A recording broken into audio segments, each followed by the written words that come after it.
ബലാത്സംഗ കേസിൽ പ്രതിയായ റാപ്പ് ഗായകൻ വേടനായുള്ള തിരച്ചിൽ ആരംഭിച്ച പോലീസ് ഇന്നലെ വേടന്റെ തൃശൂരിലെ വീട്ടിൽ പരിശോധന നടത്തിയെങ്കിലും കണ്ടെത്താനായില്ല. കേസിന് പിന്നാലെ വേടൻ ഒളിവിൽ പോയി.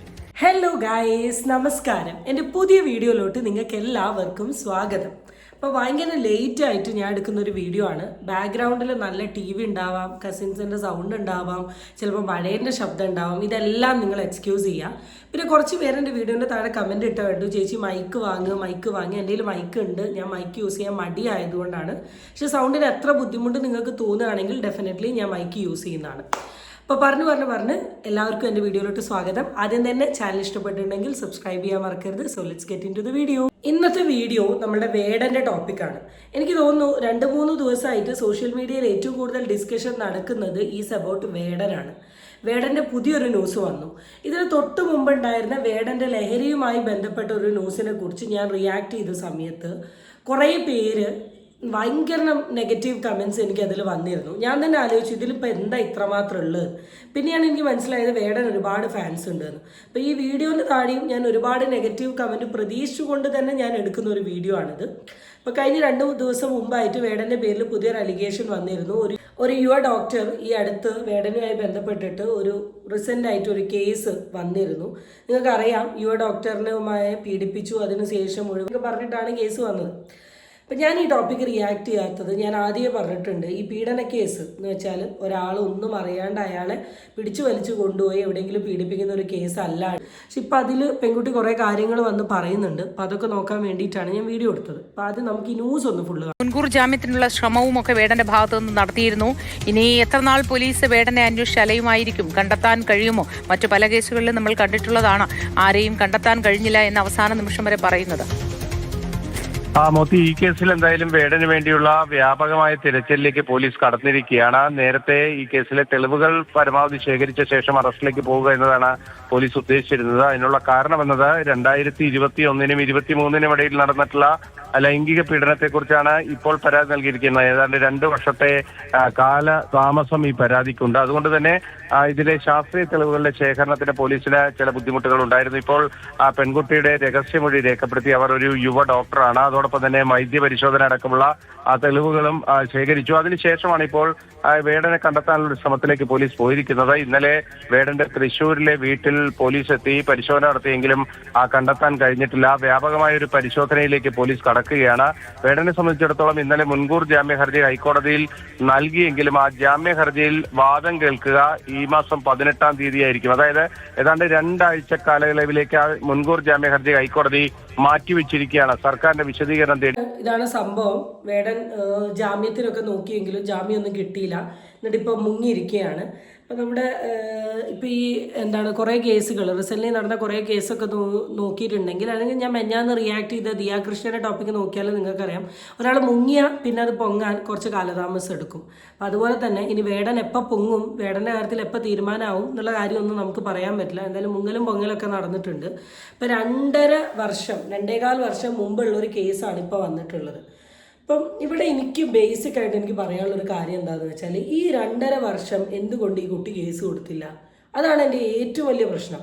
എന്താണ് ഈ പീഡനം എന്ന് പറയുന്നത്? എന്താണ് ഈ റേപ്പ് എന്ന് പറയുന്നത്? ഒരു വ്യക്തിയുടെ കൺസെൻറ്റ് ഇല്ലാണ്ട് ആ വ്യക്തിയുമായിട്ട് ഒരാൾ ശാരീരിക ബന്ധത്തിൽ ഏർപ്പെടുന്ന ഒരു സാധനത്തിനെയാണ് നമ്മൾ ഇതെന്ന് പറയാം. എൻ്റെ അടിസ്ഥാനത്തിൽ ഇതാണ് അർത്ഥം. ഇതാണ് എൻ്റെ ആദ്യത്തെ ഒരു ഡൗട്ട്. എൻ്റെ രണ്ടാമത്തെ ഒരു ഡൗട്ട് എന്താണെന്ന് വെച്ചിട്ടുണ്ടെങ്കിൽ, ഒരു ഡൗട്ടിൻ്റെ കേസല്ല ഞാൻ പറഞ്ഞത്. രണ്ടാമത് ഇവിടെ നടന്നൊരു റിയാലിറ്റി എന്താണെന്ന് വെച്ചിട്ടുണ്ടെങ്കിൽ, വേടൻ എന്ന് പറയുന്നത് ഒരു പോപ്പുലർ ലെവലിൽ നിൽക്കുന്ന ഒരാളാണ്. ഒരുപാട് ഫാൻസ് ഉള്ളൊരു വ്യക്തിയാണ്. ഇപ്പോൾ വേടനുമായിട്ടൊരു കോണ്ടാക്റ്റ് കിട്ടുമ്പം ഈ പെൺകുട്ടികൾക്കാണെങ്കിൽ, എന്ന് വെച്ചാൽ ഒരു ചെറിയ പ്രായത്തിലുള്ള പെൺകുട്ടികൾക്കാണെങ്കിൽ ഇതെന്തോ ഒരു വലിയ സംഭവമായി കരുതും.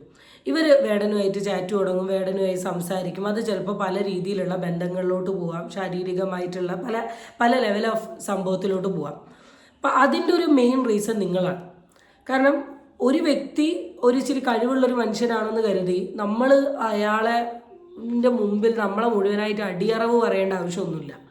ഇവിടെ നിങ്ങളൊരു സോഷ്യൽ മീഡിയ ഫെയിമുള്ള ഒരു വ്യക്തിൻ്റെ അടുത്ത് എന്ത് കണ്ടിട്ടാണ് നിങ്ങൾ പോയത്? എന്ത് കണ്ടിട്ടാണ് നിങ്ങൾ ആ റിലേഷൻഷിപ്പിൽ ഉണ്ടായത്? ഈ പെൺകുട്ടീൻ്റെ മൊഴിയിൽ പറയുന്നത് ഫ്ലാറ്റിലോട്ട് വിളിച്ചു. എന്തിനാണ് പോയത്? അറിയാത്ത ഒരാളുടെ കൂടെ എന്തിനാണ് ഫ്ലാറ്റിലോട്ട് പോകേണ്ട ആവശ്യം നിങ്ങൾക്ക് ഉണ്ടായിരുന്നത്? അപ്പോൾ അവിടെയൊക്കെ എന്ത് ട്രസ്റ്റാണ് നിങ്ങൾക്ക് ഉണ്ടായിരുന്നത്? സോഷ്യൽ മീഡിയയിൽ കാണുന്ന 2 പാട്ടിലാണോ നിങ്ങൾക്ക് ട്രസ്റ്റ് ഉണ്ടായിട്ടുള്ളത്? അപ്പോൾ ഈ അന്ധമായ ഈ വിശ്വാസം, ഞാൻ എൻ്റെ കഴിഞ്ഞ ഈ അടുത്തുണ്ടായിരുന്ന ഒരു പോസ്കോ കേസ് സംസാരിച്ച സമയത്ത് ഞാൻ പറഞ്ഞൊരു കാര്യമാണ്, ഫെയിമിൽ നിൽക്കുന്ന വ്യക്തികളോട് ഉണ്ടായിരുന്ന ഒരു അന്ധമായ താല്പര്യം, അതിൽ നിന്നൊക്കെ മാറി നിങ്ങൾ കുറച്ചും കൂടെ റിയാലിറ്റിയിലോട്ട് പോയി. ഇവർ മനുഷ്യന്മാരാണ്, ഇവരെങ്ങനെയൊക്കെയോ ഇവരുടെ കഴിവ് കാരണം ഫേമസ് ആയി, അത്രയേ ഉള്ളൂ, അല്ലാണ്ട് വേറെ വ്യത്യാസമൊന്നുമില്ല. നിങ്ങൾ നിങ്ങളുടെ ബോഡി അല്ലെ നിങ്ങളുടെ ഇത് വിട്ട് കളിക്കാൻ പാടുമോ? ഈ ഇതൊക്കെ വിട്ട് കളിച്ച് കഴിഞ്ഞതിന് ശേഷം പിന്നെ വന്ന് നിന്നിട്ട് എന്നെ പീഡിപ്പിച്ചു, എന്നെ അതാക്കി ഇതാക്കി എന്ന് പറഞ്ഞിട്ട് എന്ത് ഗുണമാണ് നിങ്ങൾക്ക് കിട്ടാൻ പോകുന്നത്? ഇപ്പോൾ പെൺകുട്ടീൻ്റെ രഹസ്യമൊഴിയൊക്കെ വന്നിട്ടുണ്ട്, ഒരു ഇൻ്റർവ്യൂവിൽ പറഞ്ഞ കുറേ കാര്യങ്ങളുണ്ട്, നമുക്ക് അതൊന്ന് കേൾക്കാം, എന്താ നടന്നത് എന്നുള്ളതൊന്ന് മനസ്സിലാക്കാം. രീതിക്ക് എൻ്റെ സംസാരിച്ചിട്ടില്ല. സോ നമ്മൾ റൂമിൽ കയറി ആള് പാട്ട് കേൾപ്പിച്ചിരുന്നുണ്ട്. പിന്നെ ആള് ക്ലോസ് ആവാൻ തുടങ്ങിയപ്പോൾ ഞാനിങ്ങനെ പറഞ്ഞു, റൂം ഓപ്പൺ ആയിട്ടോ? അല്ല, ആള് റൂം കയറിയിട്ട് കുറ്റി ഇടുന്നുണ്ട്. അപ്പൊ ഞാൻ ചോദിക്കുന്നുണ്ട് എന്തിനാ കുറ്റി ഇടുന്നത്? അപ്പൊ ഇത് പറയുന്നുണ്ട്, പുറത്ത് നോക്കപ്പെട്ട ആൾക്കാർ വിൽ ഹാവ് സം പ്രൈവസി. പാട്ട് കേൾക്കുകയാണ്. പിന്നെ ആള് ക്ലോസ് ആവാൻ തുടങ്ങി. പാടിയോ? ഇല്ലില്ല, വേടം പാട്ട് കേൾക്കും, ഫോണിൽ കേൾക്കും, ആളുടെ ഏതോ ഒരു പ്രൊജക്റ്റോ അങ്ങനെ, അതായത് കൂട്ടുകാരൊത്ത് ചെയ്യുന്ന ഒരു പ്രൊജക്റ്റ്. ഓക്കെ. പിന്നെ ആള് ക്ലോസ് ആവാൻ തുടങ്ങിയതിന് ശേഷം ഞാൻ പറഞ്ഞു, എനിക്ക് ഐ എം സ്കെയർഡ്, ഇങ്ങനത്തെ കാര്യങ്ങൾ എനിക്ക് അത്രയും കംഫർട്ടബിൾ അല്ല എന്നുള്ള കാര്യം ഞാൻ പറഞ്ഞിരുന്നു. അപ്പോൾ ആള് തമാശ പോലെ എൻ്റെ അടുത്ത് പറഞ്ഞു, ഞാൻ നിന്നെ പിടിച്ച് തിന്നാനൊന്നും പോകുന്നില്ല. അപ്പോൾ ഓക്കെ. പിന്നെ എൻ്റെ മനസ്സിലുള്ളത്, ഓക്കെ, ഞാനിങ്ങനെ കൂടുതൽ ഒന്നാമത് ഞാൻ കൂടുതൽ ചിന്തിച്ച ആയിട്ട് ഓവർ തിങ്കർ അല്ലെങ്കിൽ ആൻസൈറ്റി കൂടുതലുള്ള ആളുകളൊരു സാധനം എനിക്കുണ്ട്. അപ്പോൾ ഞാൻ വിചാരിച്ചു, ഓക്കെ, ഞാനായിട്ട് എന്തെങ്കിലും ഇങ്ങനെ ചിന്തിച്ചു കൂട്ടുന്നത്, ആളും മേ ബി നല്ല ഉദ്ദേശത്തിലായിരിക്കും, കൂടുതൽ ക്ലോസ് ആവാം. ഇത്രയും നാളെ ഓവർ ഫോൺ സംസാരിച്ച ഒരു വ്യക്തിയും കൂടെ ആണല്ലോ. അങ്ങനെ ആള് ക്ലോസ് ആവുന്നതിന് ഞാൻ ഇങ്ങനെ പറഞ്ഞു, ബൗണ്ടറി ഇട്ടു. പക്ഷെ പറയുന്നത് ഈ കുട്ടീനെ ഫ്ലാറ്റിലോട്ട് ഇൻവൈറ്റ് ചെയ്തിട്ട് കുട്ടി ഫ്ലാറ്റിലോട്ട് പോയി. ഫസ്റ്റ് തിങ്, എന്തിനു ഫ്ലാറ്റിലോട്ട് പോയി? ഫ്ലാറ്റ് എന്ന് പറയുന്നത് അയാളുടെ ഒരു പ്രൈവറ്റ് സ്പേസാണ്. ഈ വേടൻ എന്ന് പറയുന്ന ഒരു വ്യക്തി എന്താ നിങ്ങൾക്ക് അറിയോ? എന്താ നിങ്ങൾക്ക് പറയാൻ പറ്റുമോ? അയാളുടെ സ്വഭാവം എങ്ങനെ, അയാളുടെ ആറ്റിറ്റ്യൂഡ് എന്താ പറയാൻ പറ്റുമോ? ഈ സോഷ്യൽ മീഡിയയിൽ കാണുന്ന മുഖം മാത്രമല്ലേ ഉള്ളൂ. എന്തിനാ അങ്ങനെ ഒരു പേഴ്സണൽ ആയിട്ടുള്ള സ്പേസിൽ നിങ്ങൾ പോയി? നിങ്ങൾക്ക് എന്തുകൊണ്ട് അയാൾ ഒരു ഹോട്ടലിലോട്ടോ അല്ലെങ്കിൽ ഒരു കഫേയിലോട്ടോ, ഹോട്ടൽ എന്ന് വെച്ചാൽ ഞാൻ ഉദ്ദേശിച്ചത് ഈ റൂംസ് അല്ല, ഈ കഫേയിലോട്ടോ അല്ലെങ്കിൽ ഒരു കോമൺ ആയിട്ട് ഒരു പബ്ലിക് ആയ സ്പേസിലോട്ട് നിങ്ങൾക്ക് വിളിച്ചുകൂടാം. അങ്ങനെ വിളിക്കുന്ന സമയം തന്നെ എനിക്ക് വരാൻ പറ്റില്ല, ഞാൻ വരില്ല എന്ന് എന്തുകൊണ്ട് പറഞ്ഞില്ല? എൻ്റെ രണ്ടാമത്തെ കാര്യം, നിങ്ങളുടെ എന്തോ സ്റ്റഡീസോ അതിൻ്റെ എന്തോ ആവശ്യത്തിന് പോയി എന്നാണ് ഞാൻ കേട്ടെ. എന്തുകൊണ്ട് വീട്ടുകാരെ കൂട്ടിയില്ല? എന്തുകൊണ്ട് സുഹൃത്തുക്കളെ കൂട്ടിയില്ല? നിങ്ങൾക്ക് വീട്ടിലെ ഫ്രണ്ട്സ് ഉണ്ടായിരുന്നില്ലേ? നിങ്ങൾക്ക് അമ്മ ഉണ്ടായിരുന്നില്ല, അച്ഛൻ ഉണ്ടായിരുന്നില്ലേ? അങ്ങനെ ഒരു പ്രമുഖനെ കാണാൻ പോകുന്ന സമയത്ത് അമ്മേനെയും അച്ഛനെയും കൂട്ടിയിട്ട് വേണ്ടേ അങ്ങോട്ട് പോകാൻ? ഇവരെയൊന്നും കൂട്ടാണ്ട് നിങ്ങൾ എന്ത് ധൈര്യത്തിലാണ് ഒറ്റയ്ക്ക് പോയത്? ഫൈൻ. രണ്ടാമത്തെ ഒരു സാധനം, വേടൻ എൻ്റെ അടുത്ത് ഇങ്ങനെ അടുത്ത് അപ്രോച്ച് ചെയ്തപ്പോൾ ഞാൻ നോ എന്ന് പറഞ്ഞപ്പോൾ വേടൻ പറഞ്ഞു, ഞാൻ നിന്നെ പിടിച്ചു തിന്നാനൊന്നും പോകുന്നില്ല. താൻ ഈ ഒരു പ്രായമായിട്ടും what is good touch, what is bad touch എന്നുള്ളത് അറിയില്ലേ? നമുക്കറിയാമല്ലോ ഏതാ ഗുഡ് ടച്ച് അല്ലെങ്കിൽ ബാഡ് ടച്ച്. ഇനി ഗുഡ് ടച്ചും ബാഡ് ടച്ചും വേണ്ട, നമ്മൾ ഒരാളെ ടച്ച് ചെയ്യുന്ന സമയത്ത് അത് നമ്മളിലൊരു ഡിസ്കംഫോർട്ട് ഉണ്ടാക്കുന്നുണ്ടെങ്കിൽ അത് ഗുഡാണോ ബാഡാണോ നോക്കേണ്ട ആവശ്യമില്ല. നോ പറയുക, ആ സെക്കൻഡ് അവിടെ നിന്ന് ഇറങ്ങി പോവുക. That is what you have to do. Why you haven't done that? ഇത്രയും പ്രായമുള്ള കുട്ടികളല്ലേ, കുഞ്ഞു മക്കളൊന്നും അല്ലല്ലോ ഈ ബേസിക് നോളജ് അറിയാത്തത്. ഇത് 3 മോളുടെ ഭാഗത്ത് പറ്റിയിട്ടുള്ള ഒരു മിസ്റ്റേക്കാണ്. ഈ മിസ്റ്റേക്ക് കറക്റ്റ് ചെയ്യണമായിരുന്നു ആ ടൈമിൽ. ആള് ചോദിച്ചത് എന്താണെന്ന് വെച്ചാൽ, ഞാൻ സ്കോട്ട് ചെയ്ത് തരട്ടെ. ഫസ്റ്റ് ഓഫ് ഓൾ എനിക്ക് നാളേക്കേടുണ്ട് പറയാൻ, പക്ഷെ എനിക്ക് അതിന്റെ അർത്ഥം അറിയത്തില്ലായിരുന്നു. പിന്നെ ഞാൻ സെക്ഷുവലി ആക്റ്റീവായ ഒരാളുമില്ല. അപ്പോൾ I was shocked, I was stuck.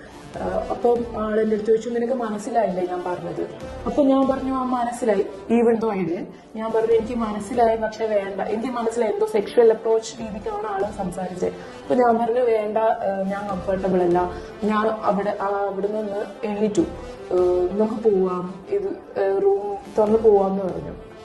അപ്പൊ ആള് ഫോഴ്സ്ഫുള്ളി എന്നെ, ഞാൻ നിന്ന സ്ഥലത്ത് എന്നെ പിടിച്ച് ഉമ്മ വയ്ക്കുമായിരുന്നു, ഫോഴ്സ്ഫുള്ളി ഉമ്മ വയ്ക്കുമായിരുന്നു. എന്നിട്ട് ഞാൻ പറഞ്ഞു, ഓക്കെ, ഞാൻ ഓക്കെ അല്ല, നമുക്ക് പുറത്തു പോയിരിക്കാം, എല്ലാവരുടെയും കൂടെ ഇരിക്കാം. ആൾക്കാരുടെ കൂടെ ആകുമ്പോൾ ഐ ഫെൽറ്റ് ഓക്കെ, ഇങ്ങനത്തെ ഒരു അപ്രോച്ച് ആയിരിക്കില്ല എന്ന് എനിക്ക് തോന്നിയതുകൊണ്ടായിരിക്കും ഞാൻ പറഞ്ഞു. അത് കഴിഞ്ഞ് റൂം തുറന്ന് ആൾക്കാരുടെ കൂടെ ഇരുന്നു.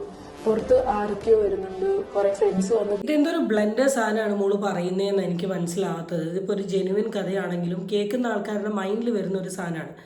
മോള് കംഫോർട്ടബിൾ അല്ലാണ്ട് താല്പര്യമില്ലാണ്ട് ഒരു വ്യക്തി മോളെ പിടിച്ച് കിസ് ചെയ്യുന്ന സമയത്ത് എന്ത് ബേസിസിലാണ് അയാളെയും കൂട്ടി പുറമെ പോയാൽ അയാൾ വെൽ ബിഹേവ് ചെയ്യും എന്ന് തോന്നിയത്? എന്ത് ബേസിസിൽ? അതാണ് എനിക്കിവിടെ മനസ്സിലാവാത്തത്. You could have react badly, അല്ലെങ്കിൽ ഒന്ന് മോന്തിക്കിട്ടൊന്ന് കൊടുക്കണമായിരുന്നു. അതൊന്നും ചെയ്യാണ്ട് പുറത്തു പോയി സംസാരിച്ചാൽ ആൾ ഡീസൻ്റായി പെരുമാറും. അതിനുള്ളിലായതുകൊണ്ടാണ് ഇങ്ങനെ പെരുമാറി എന്നുള്ള റബ്ബിഷ് തിങ് എങ്ങനെ മനസ്സിലായി? ഈ 2.5 കൊല്ലത്തേക്ക് ഇത് വെക്കേണ്ട ആവശ്യം ഉണ്ടായിരുന്നു. പിറ്റേ ദിവസം തന്നെ വന്ന് പറയണ്ടേ? എവിടെ ഇതിലൊക്കെ ഒരു എന്തൊക്കെയൊക്കെയോ ഒരു സാധനമുണ്ട്. ഈവൻ ഗേൾസ് ആയാലും ബോയ്സ് ആയാലും വന്ന് പോകുന്നുണ്ട്. അപ്പോഴൊക്കെ എന്റെ മനസ്സിലാക്കി ഞാൻ ഇവിടെ വന്നത് കൊണ്ടാണ്. അന്ന് അവിടെ വെച്ച് പിന്നെ ഉണ്ടായ സംഭവത്തിൽ ആ റൂമിൽ നിന്ന് പുറത്തിറങ്ങിയ ശേഷം അവിടെ ആർക്കെങ്കിലും ഇത് മനസ്സിലായിരുന്നോ ഇങ്ങനെ സംഭവിച്ചു?